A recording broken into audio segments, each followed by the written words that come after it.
This is a gentleman named John Norris, and he started out his career as a game warden, a guy who checks fishing licenses and stuff. And along the way, he discovered that because of the legalization of marijuana in California, they decriminalized it to the point where growing it is a misdemeanor. And so people are growing it on federal land, on state land. And so these state forests and federal forests in California are filled with cartels. They're growing marijuana. So he had to form a tactical unit to combat these cartels. So they're wearing tactical gear, and this guy was a game warden. And now they've got, Belgian Malinois and fucking machine guns, and they're going in there and they're fighting off cartels. And he wrote this book called Hidden Wars. It's fucking crazy. Yeah, there's rarely a silver bullet, unfortunately. But this is the problem that you have when you have it illegal. I mean, this is literally what propped up organized crime during the Prohibition. This is what funded the mafia. They ran booze illegally because it was illegal. Well, so criminals are going to be in charge of things that there's a demand for when there's an enormous economic incentive. I think the mafia is a great example for why you shouldn't look for the silver bullet. Because, yes, that in the 1920s during Prohibition was one of the big reasons it got going. But the mafia didn't waste any time in diversifying, and neither of the cartels. So one of the many problems in Mexico today is that the cartels have diversified. They've gotten into cargo theft and kidnapping and avocados and limes and real estate and local government. And criminality is always going to exist. Now, the attractiveness of gutting them of some of their primary income, should we look at that? Of course.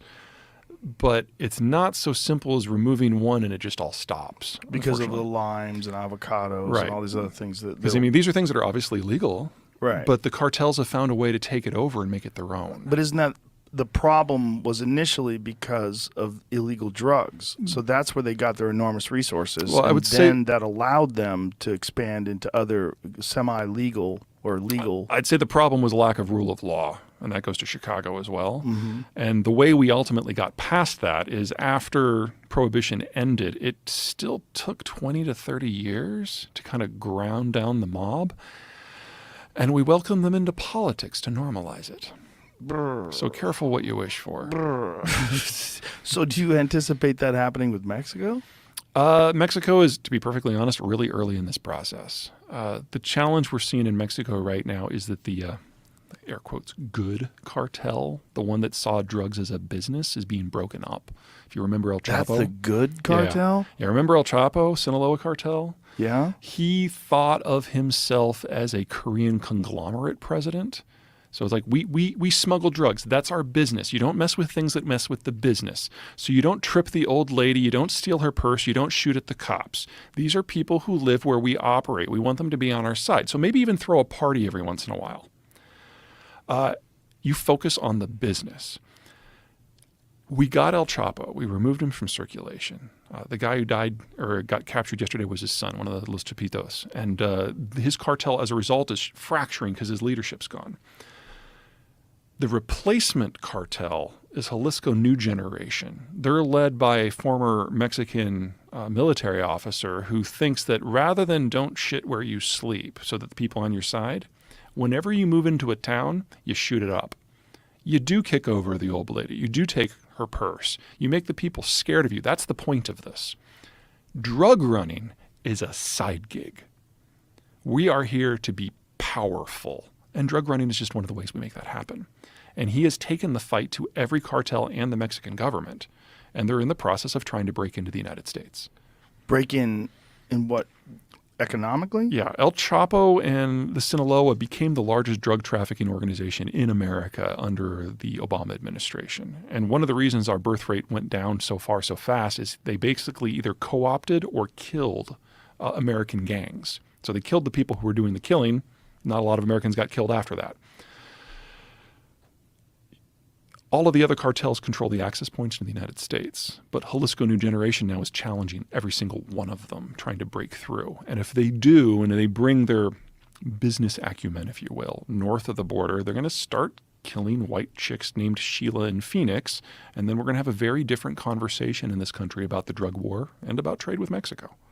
So when you say that they've killed the gangs, like in what way? Because that is an interesting thing that you don't hear a lot about American gangs anymore. Well, that's because they're not there to the same degree. So the Sinaloa, they co-opted the Hispanic gangs, especially the Mexican gangs, because there wasn't a language barrier there. And they really targeted and gutted a lot of the African-American gangs. They took over drug smuggling and distribution from them to deny them income, and then they just shot a lot of people. And when did this take place? That happened during the 2000s. It was pretty much completed by the time we got to 2013. But we weren't really this narrative didn't really go around. This is not something that I've heard before. Well, yeah, look at the murder. It's making sense Yeah, when you're saying it. look at the violent crime rates in the United States. They've been trending down really significantly since about 2004. And the drop from 2004 to roughly 2014 was amazing. That's largely Sinaloa. So they have silently sort of invaded and taken over the distribution and taken over the gang activities. Right, and this is El Chapo's cartel that is now getting broken up. And as soon as you have more players, more violence is going to happen, especially against one another. And that's one of the reasons that the murder rate in Mexico has skyrocketed in the last 3 years.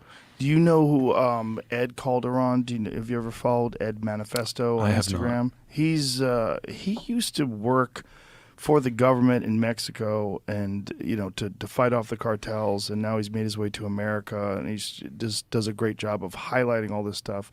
But one of the things he was showing is they were using 50 caliber rifles to try to shoot down planes yesterday. Yeah, have you seen that? I have. I mean, what the fuck is going on over there? I mean, it seems like we concentrate so much on these conflicts that are happening all around the world, and there's a massive one happening in a place where we could walk to. It's the disintegration of the Sinaloa cartel. So back in 2019, the Los Chapitos, I can't remember his name. I keep want to saying Octavian. That's not it, because that's a girl's name. Anyway, it begins with an O. He was captured in 2019, and they weren't able to get him out of town fast enough. So all of his homies basically got together with assault weapons and descended upon the police units that did it, and they were forced to let the guy go. Yeah, I remember that. This time, they were able to get him to the airport fast enough, and he's already in Mexico City. So there was a clash, but not nearly to the degree that we had a couple years back.